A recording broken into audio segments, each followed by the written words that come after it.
First off, can I get another hand for that worship team this morning? I'll tell you what, it's hard enough to get up here and do this, and have to follow that makes it even harder. So if you were here with us last week, first of all, thank you for coming back. I wasn't sure how many of you we'd see again, but here you are. And if you weren't here last week, don't worry. I'm going to give you a real quick version and get you caught up. Last week, we spent some time walking through the first part of my story, and really the big idea was this. Even when I wasn't looking for God, he was already pursuing me. We looked at Luke 15, where Jesus tells a story of a shepherd who leaves the 99 sheep and goes after the one that's lost. And what that shows us is that faith doesn't start with us going out and finding God. It starts with a God who comes looking for us. And when I look back now on my life, that's exactly what I see. I shared about growing up in a small town, losing my dad to cancer at a young age, and growing up without much connection to God. Then in high school, I started going to church, not because I was searching for God, but because of a girl. And even though I got involved and was around church, I later realized I didn't actually know Jesus. During a revival, I walked forward during the invitation because everyone else did. But I didn't really understand what it meant. I did what I called was a church moment, but I didn't have a real surrender moment. And then everything changed one night when our house caught on fire. And looking back now, I can see that God used that night to protect me and wake me up. It was while standing there watching our house burn that I realized something. God didn't just want me around church. He wanted me, not a cleaned up version of me, not a church-looking version of me. He just wanted me. And that was the moment I truly surrendered my life to him. Last week, I ended by saying, I wish I could tell you from that point on, everything was easy, that I walked in a straight line with Jesus from there on out. But honestly, that was just the beginning. So, if you don't mind, I thought we'd pick it up there this week. So after I surrendered my life to Jesus, I began sensing that God might be calling me into ministry.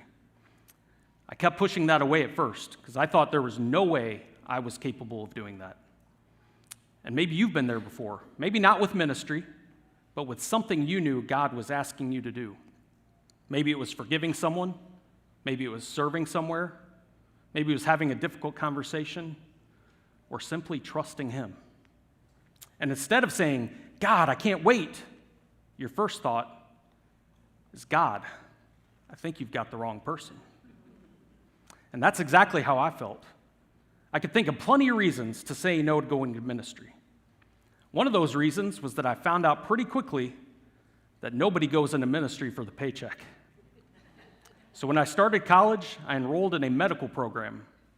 But halfway through my first semester, I couldn't shake the feeling that God was leading me in a different direction. That's when I decided to change my major to religious studies with an emphasis in youth ministry. But changing majors didn't suddenly make everything easy. I continued to be challenged by different things. Some were outside distractions. Others were poor choices that I continued to make. And I recently learned that the human brain isn't fully developed until around age 25, which at least gives me an excuse for some of the decisions I made in my early 20s. But over time, those distractions and poor choices took too much of a toll on me, and I eventually stepped away from school. And the bigger problem was this. Although I was serving in church and I was helping in youth ministry, I wasn't living a life that glorified God. I was allowing sin, especially sexual immorality, to have far too much influence in my life. And the hard part wasn't just the sin. It was living two different lives, trying to convince everyone else, and sometimes even trying to convince myself that everything was okay. See, on Sundays, I looked like I had it all together. I was serving, I was leading, but privately, I knew I wasn't becoming the man God wanted me to be. For years, I lived in that cycle. Maybe you've been caught in that kind of cycle before. You mess up, you ask God to forgive you, you promise God, things will be different this time. And for a while, things are different. Until they're not. I would get back on track for a while, and then start to fall right back into the old same patterns. And every time that happened, I became a little more convinced that maybe God couldn't really use someone like me. And unfortunately, life was about to make those lies feel even more true. A few years later, I met a woman who lived in the Chicago area. We dated long distance for a while, and before long, I moved to be closer to her. Soon we got engaged, and we were married in 2010. We found a church we loved, we became members, we got involved in youth ministry, joined a community group, and it felt like everything was going exactly right. From the outside, it looked like everything was as it should be. But within a year, things started to fall apart. We were changing and wanting different things. And instead of asking for help, I let pride keep me silent. I was embarrassed. I didn't want anyone to know that our marriage was struggling. So rather than getting the help we needed, we tried to fix everything ourselves until it was too late. And in the end, we separated and divorced. And that alone was incredibly painful. But what happened next hurt even more. Many of the friends we had at church wanted nothing to do with me. Even friends I'd known long before the marriage seemed to disappear. Now, I'd love to put all the blame on everyone else because that's the easy thing to do. But in all fairness, I can't. I didn't handle things well either. Instead of asking for help, I withdrew. I hid what was going on. I pushed people away. But at the time, all I felt was abandoned. I didn't just stop trusting those friends, I stopped trusting the local church. And here's what I didn't realize at the time. I started allowing the actions of a few people to shape the way I saw the entire church. People had hurt me, so I started pulling away from church.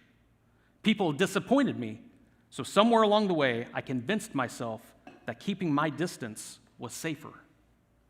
The problem was the walls that I built to keep people from hurting me again were also keeping me from the community God designed me to be a part of. And for years, I told myself, I'm just protecting myself. But really, I was isolating myself. For the first time in my life, church no longer felt like a place of healing. It felt like a place of hurt.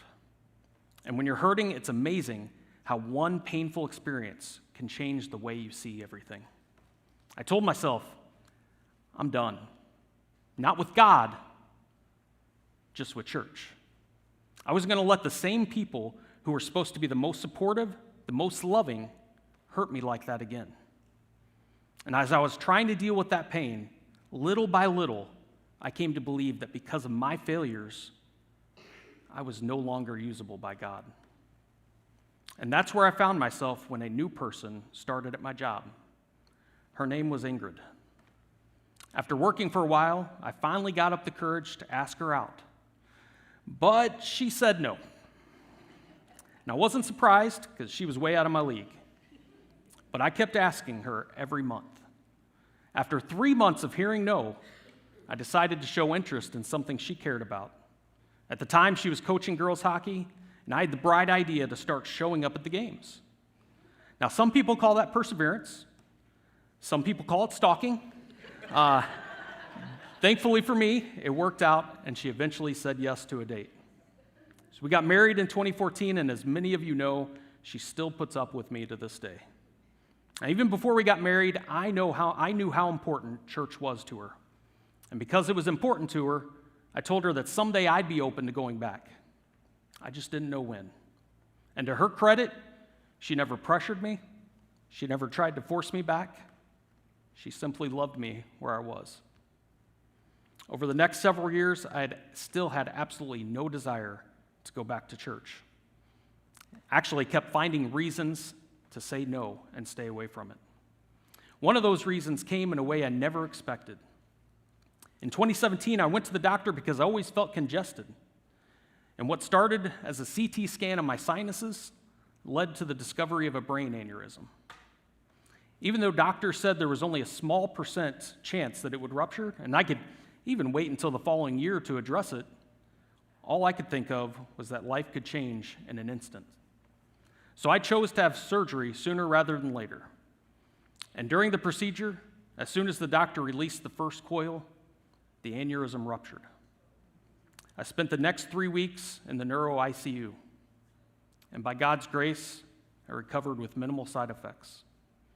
Now, Ingrid's favorite story from that time is that every morning the doctors would come in and do scans of my head to check on things, make sure everything was going well. And they had trouble getting accurate readings because I apparently have a very thick skull. So she loves telling people that it's scientifically proven that I'm hard-headed. Now, I'd love to tell you that experience brought me back to church. But in reality, I used the lingering headaches and side effects as another reason to stay away. Then in 2018, we found out we were expecting our first child. And later that year, our daughter Eleanor was born. Many of you have probably seen her running around. She's the one I've said could probably get up here and do a much better job than I could. She's like a 20-year-old trapped in a 7-year-old body. But before long, we experienced what many new parents experience. We were adjusting to an entirely new way of life. Late night crying, early morning feedings, nap schedules. Just thinking about it makes me exhausted. We were tired.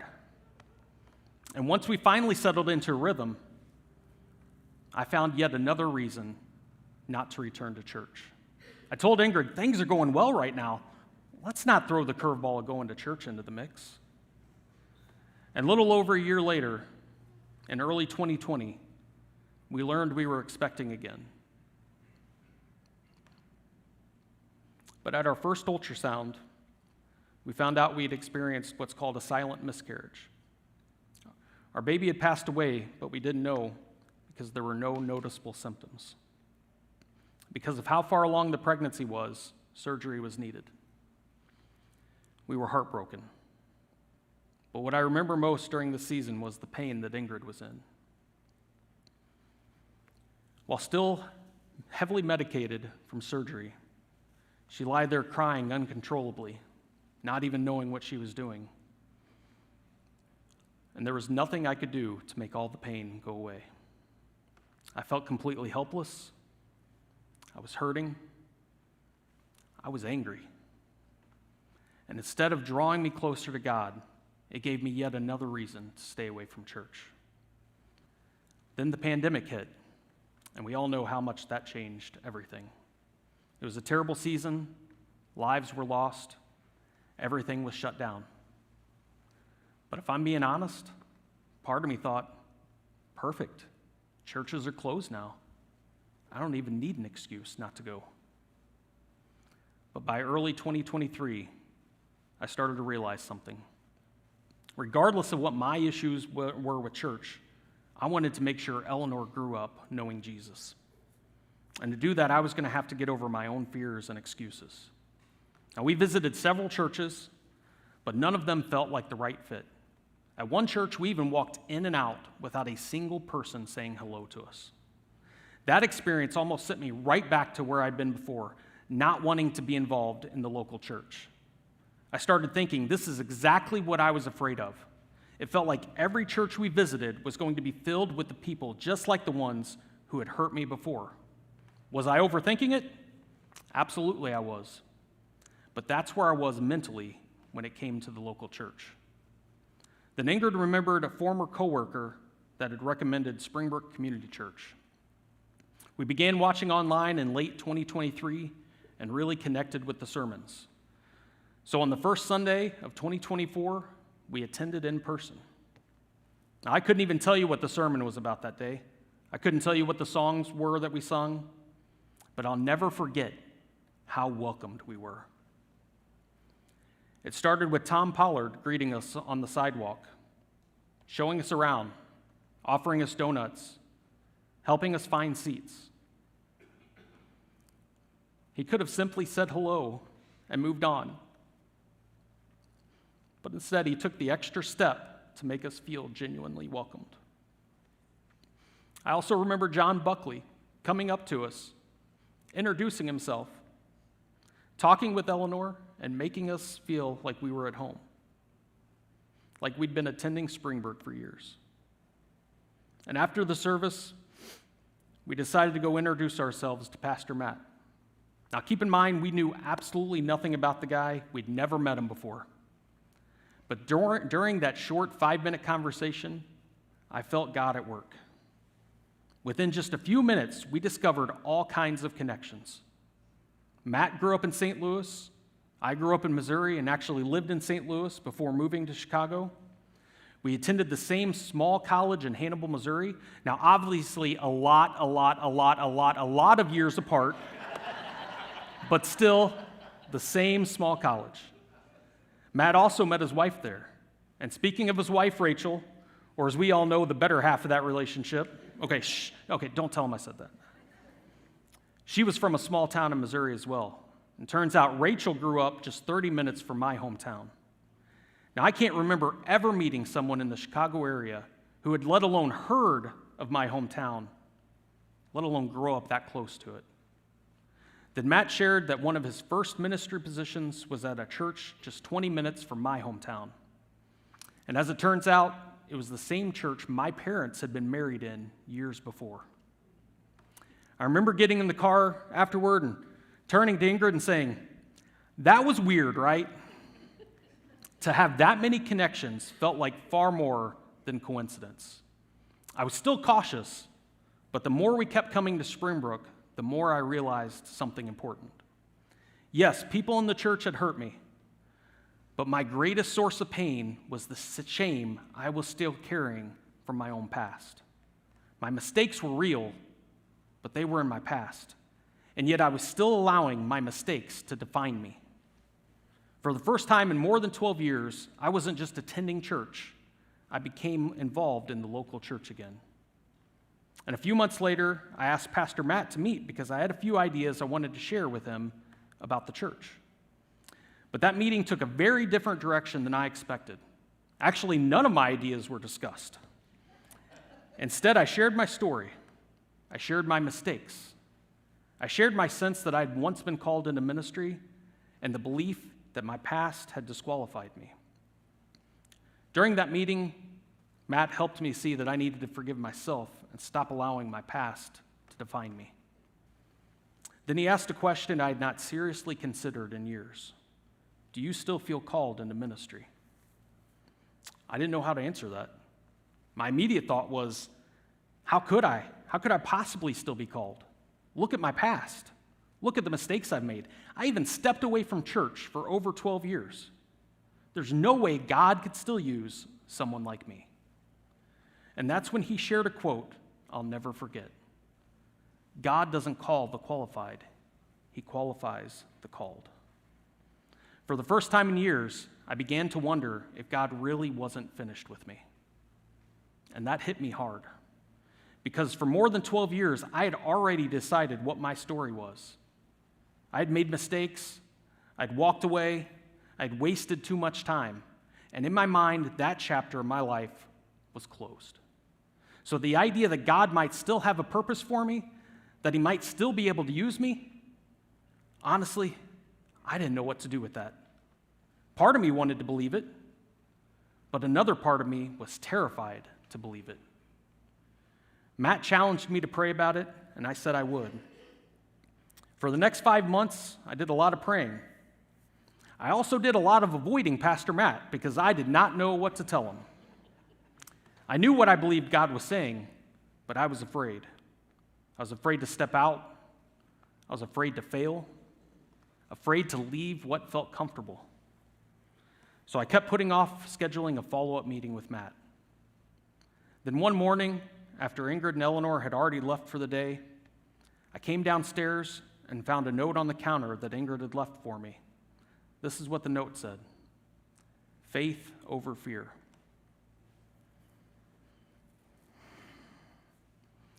And that was exactly what I needed to hear. I really believe God used Ingrid to remind me of what I needed to hear in that moment. See, for so long, I had believed the lie that my mistakes had permanently disqualified me. But God was showing me something different. My failures were real, but they were not final. And the truth was, God was not finished with me. So I immediately went to the computer and I emailed Matt to set up another meeting. Honestly, I think I'd known the answer for months. I just kept finding reasons to say no. But after seeing that note, I couldn't avoid it anymore. I still felt called. And maybe you're sitting there thinking, that's a cool story and all, Justin, but I'm not called into ministry, and that may be true. But this message isn't just about being called into ministry. It's about something much bigger. It's about the lies we believe when fear and shame convince us that God is finished with us. We let fear get in the way. We listen to those whispers in our minds that say, you've made too many mistakes. You've wasted too many years.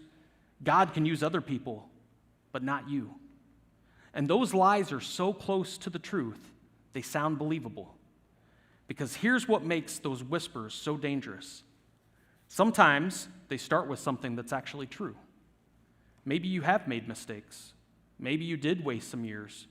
Maybe there are decisions you wish you could go back and change. I know there are for me. The lie isn't always about what happened. The lie is what we allow our past to convince us about our future. We take something we did and we allow it to become who we believe we are. I failed becomes I'm a failure. I made a mistake becomes I am a mistake. I walked away from God becomes God must have walked away from me. And the longer we listen, the more those whispers become shaping the way we see ourselves and even the way we see God. For years, I looked at my life and I listened to the whisper that said, there is no way God can still use me.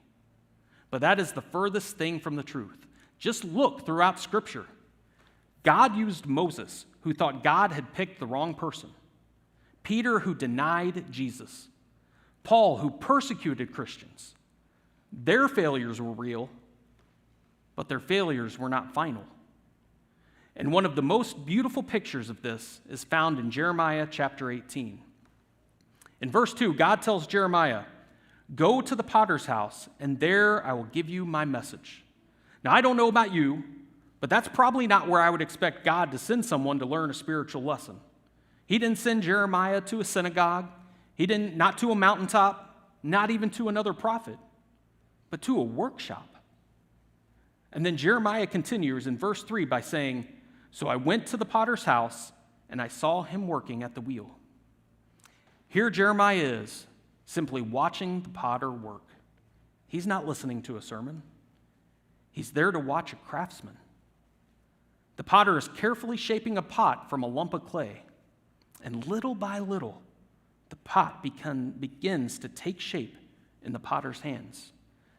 Everything seems to be going perfectly until suddenly the clay becomes marred, damaged, spoiled.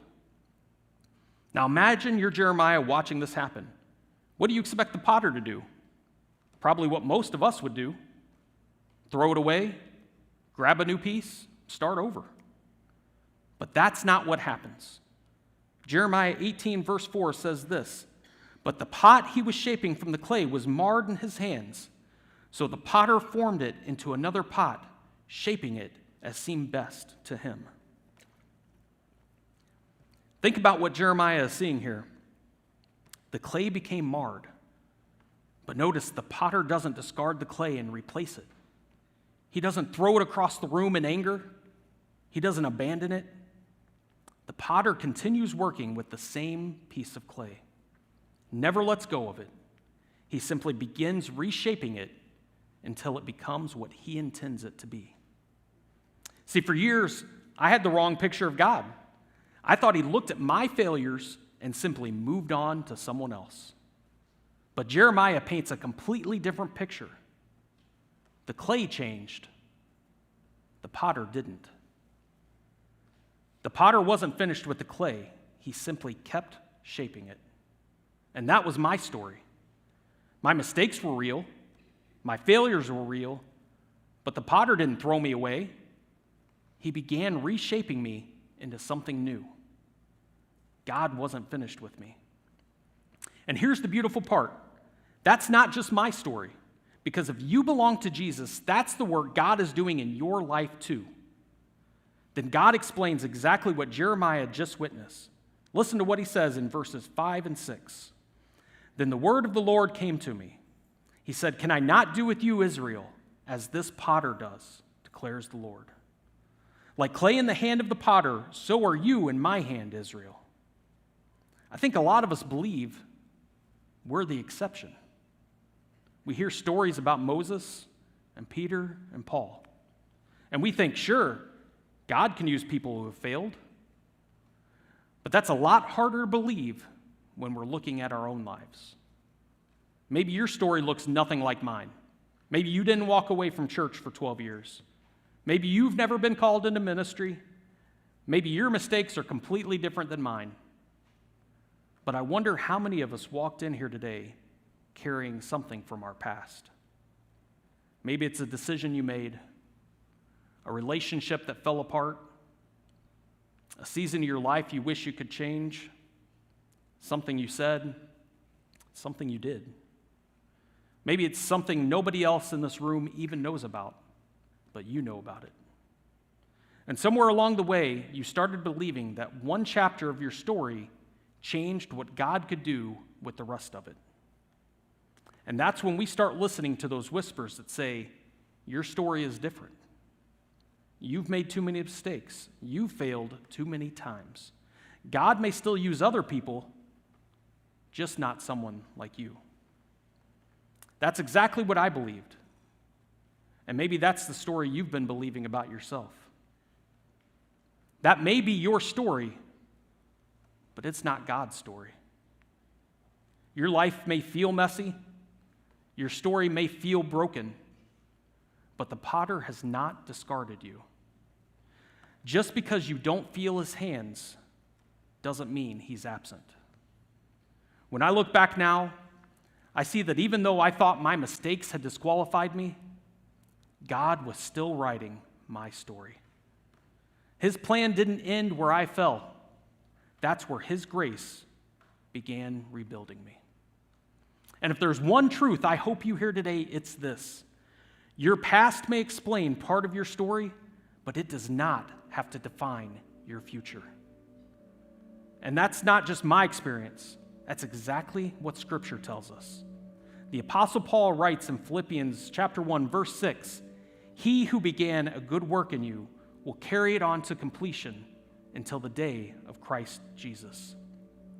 That means if God has started a work in your life, he's not going to walk away from it. He's not going to abandon you. He's not going to throw you aside because of your failures. He is still working. He is still shaping. And he is still writing your story. Because if you are still breathing, God is not done with you. Take a listen to this song with me.